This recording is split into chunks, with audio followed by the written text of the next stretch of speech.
First and foremost, all praises are due to Yahweh Bashem Yahawashi, Bashem Rakakwadash. Double honor to the elders and apostles of the Great Millstone for teaching us his truth. Salutations to the brothers around the four corners of the earth who are teaching this word in truth and sincerity. And shalom to the hopeful elect of Israel who listen and believe in this word. This is Brother Karat Zabad coming at you with another lesson. This one is entitled, Whatsoever a man soweth, that shall he also reap. We're going to start off with Galatians chapter 6 and verse 1. Brethren, if a man be overtaken in a fault, ye which are spiritual, restore such an one in the spirit of meekness, considering thyself, lest thou also be tempted. Let's get the NLT version of that on the right-hand side. Galatians 6, verse 1 is the NLT. Excuse me.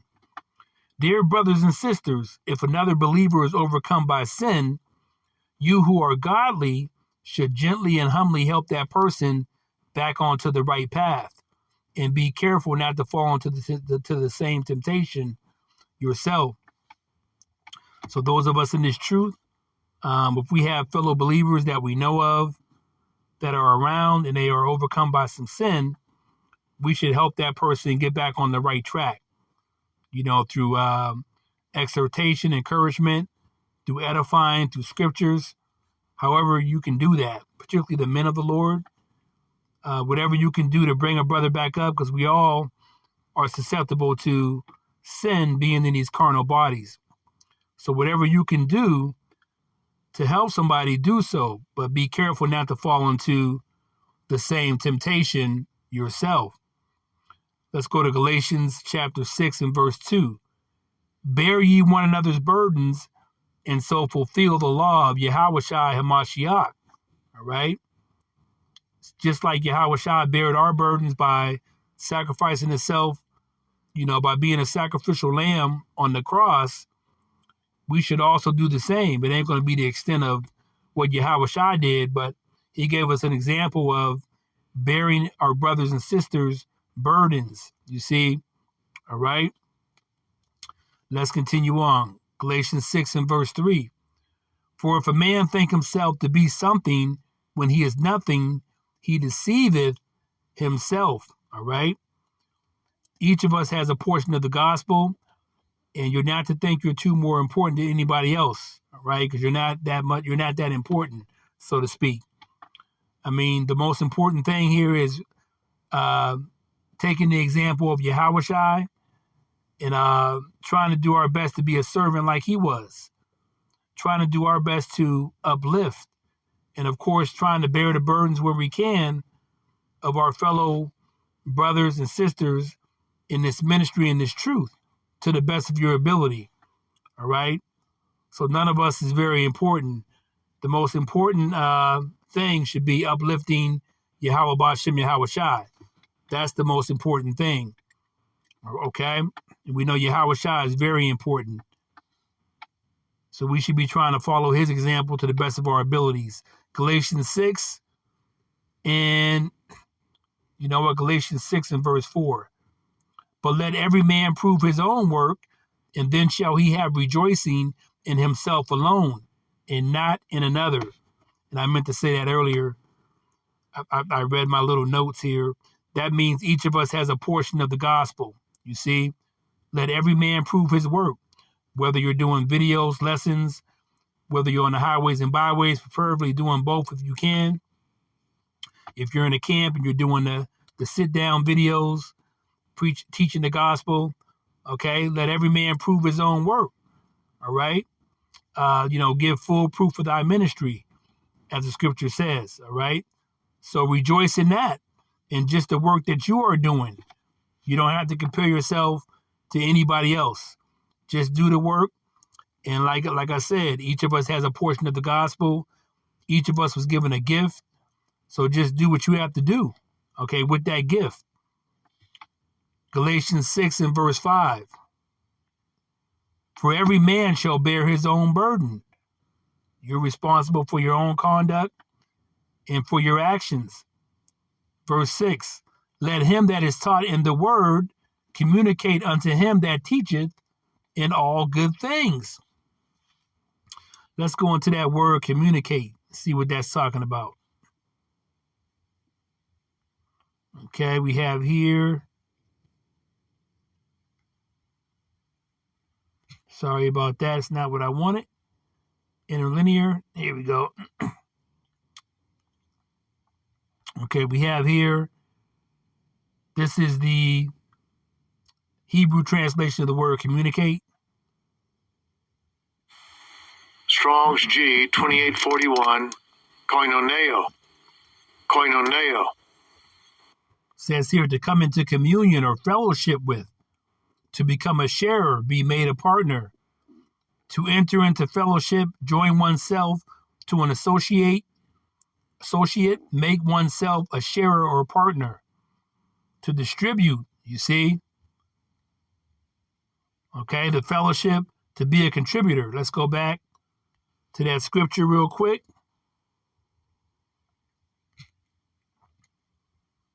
So basically, let him that is taught in the word communicate, share, okay, unto him that teacheth in all good things.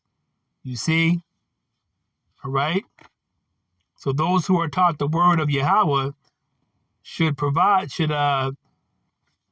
those that are taught in the word communicate unto him that teacheth in all good things. Fellowship.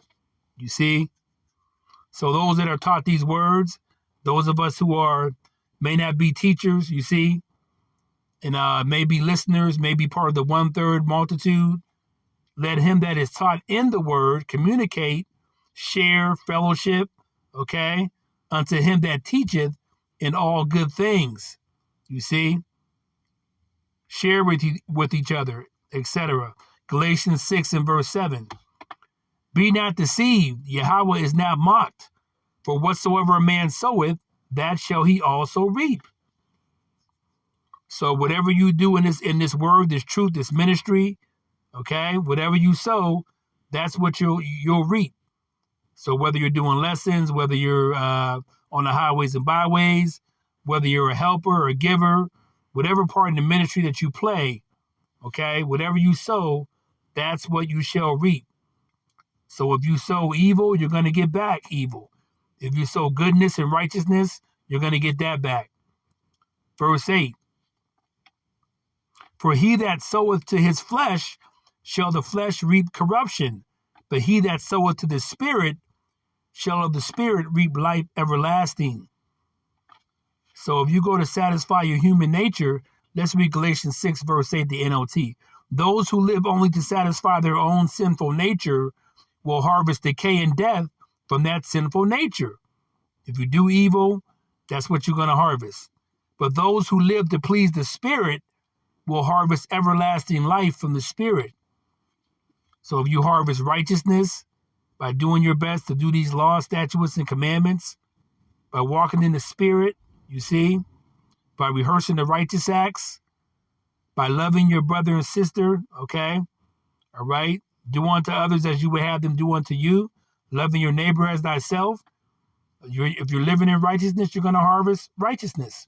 If you're living in wickedness, you're going to harvest wickedness. Galatians 6 and verse 9. And let us not be weary in well-doing, for in due season we shall reap if we faint not. So in due season means when Yahweh comes on the day of the Lord, you're going to reap, okay, whatever you did, okay? You're going to reap what you sowed. So if you were reaping wickedness and were not living righteous to the best of your ability, that's what you're going to reap, all right? So in due season meaning, and we're in that season now. We're in the season where Yahweh will soon be on the scene, you see, and everybody's going to be judged according to their works and their deeds, all right? So it says here, do not be weary. Don't get tired for doing, for well-doing, doing well. And faint not, don't give up. You got to endure to the end. If you endure to the end, you're going to be saved out of the destruction of Babylon that's going to be coming upon us sooner than you think.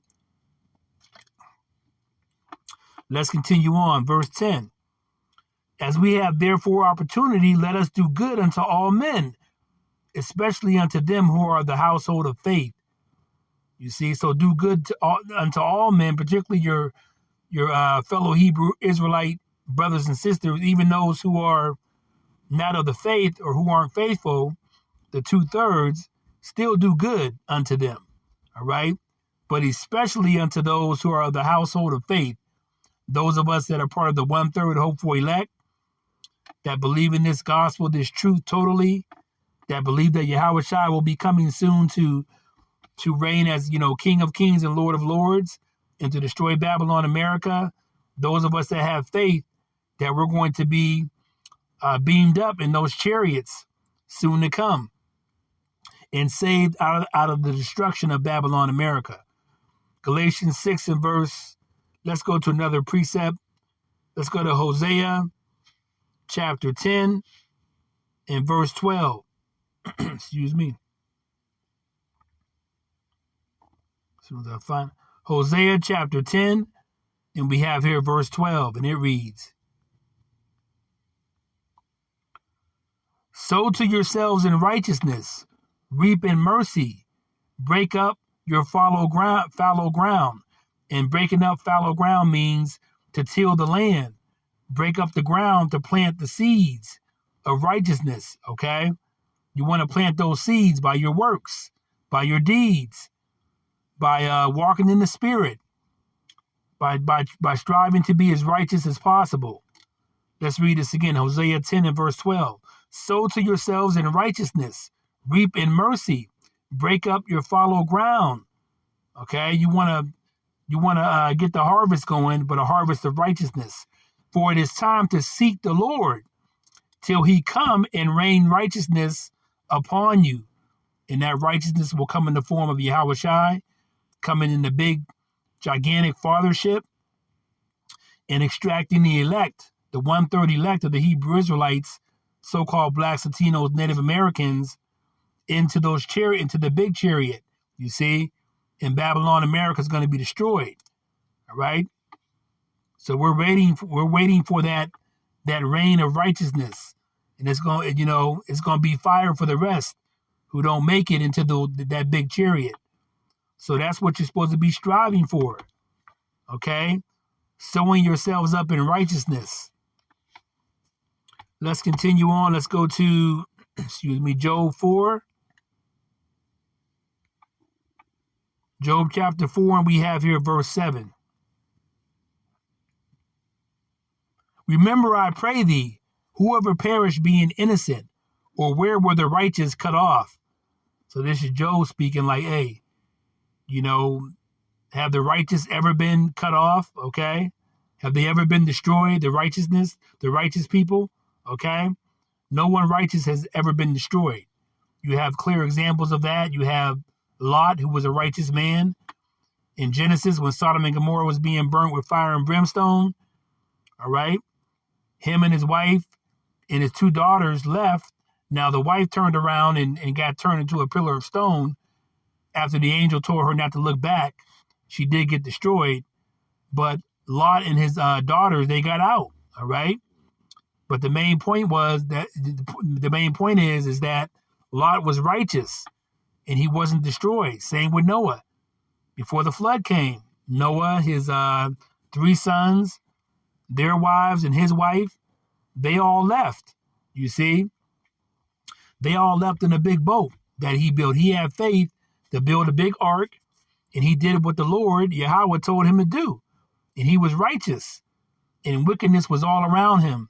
And everybody else got destroyed in the flood, okay? Got drowned in the flood, you see? So where have the upright been destroyed? You see? Let's continue on, Job. Let's go to Job. Let's read Job 4 and verse 8. Even as I have seen, they that plow iniquity and sow wickedness reap the same. So if you plow iniquity and sow wickedness, you're going to reap that reward. You see? So whatever like it says here, whatever a man soweth, the lesson, that shall he also reap. So if you sow evil, you're going to reap evil, point blank. And that's even amongst us who know we're Hebrew Israelites. you have a lot of wickedness going on in that realm, you see, amongst Hebrew Israelites who know the truth, but they're still doing wickedness. They're still committing adultery, still smoking weed, Don't believe that the MOTB is a mark that's going to be inserted in your hand or your forehead, etc., etc. Job 4 and verse 9. By the blast of Yahweh they perish, and by the breath of his nostrils are they consumed. You see? And that's going to happen to those that are here on the day of the Lord. The 2/3 of the Hebrew Israelites, so-called blacks, Latinos, Native Americans, who haven't hearkened to this word, they're going to be destroyed. It's going to be a blast of fire from the nuclear missiles coming from Russia and the other nations, as well as the laser fire coming from the chariots of the Lord. They're going to be burnt up, you see? So you want to be part of the 1/3 elect. We say hopeful elect out of humility that gets beamed up and saved out of the destruction of Babylon, America, that's soon going to be upon us. One more precept, Proverbs 11, in Proverbs chapter 11 and verse 18. And it reads,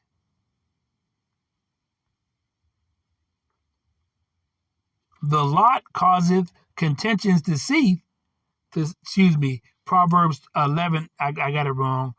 Looks like I got dyslexia on that one. I had it reversed. It's Proverbs 11 and 18. I had Proverbs 18 and 11, Salakia. Let's go to Proverbs 11 and verse 18. I said, that don't sound right. Proverbs 11 and verse 18. And it reads, the wicked worketh a deceitful work, but to him that soweth righteousness shall be a sure reward. Okay, so the wicked is going to receive their reward, particularly the wicked, which is going to be Esau, the Edomite, so-called white man, the devil, our adversary, but also the wicked amongst us, the Hebrew Israelites, the 2/3 that have not hearkened to this word, that are going off, that are being wicked. Okay, they're going to reap the wickedness that they sowed. All right, but to him that soweth righteousness shall be a sure reward, which is being beamed up, the 1/3 elect. Whether you died in the faith or you're here on the day of the Lord, you're going to be beamed up. Those that died in the faith, beamed up out of the ground. Those that are here on the day of the Lord, they're going to be beamed up. They're going to meet each other in the sky, and they're going to go into the chariots, the big, gigantic fathership. They're going to get their reward, a crown from Yahweh Shai. They're going to get everlasting life on this side, the 1/3 elect. Now, the 2/3 will come back through the 1/3 elect as babies in the kingdom. They'll be born through the loins of the 1/3 elect. So, indeed, all of Israel will be saved, you see. Let's see here. Let's read Proverbs 11 and verse 19. As righteousness tendeth to life, so he that pursueth evil pursueth it to his death. You see?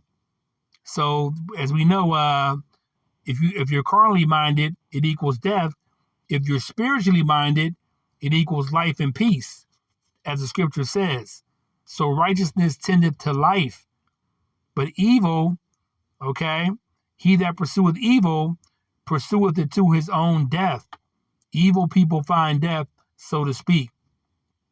Okay? So on that note, I hope this lesson was edifying to you. And I want to give all praises to Yahweh Ba'ashem Yahweh Shai, Ba'ashem Rakak Wadash, Shalom.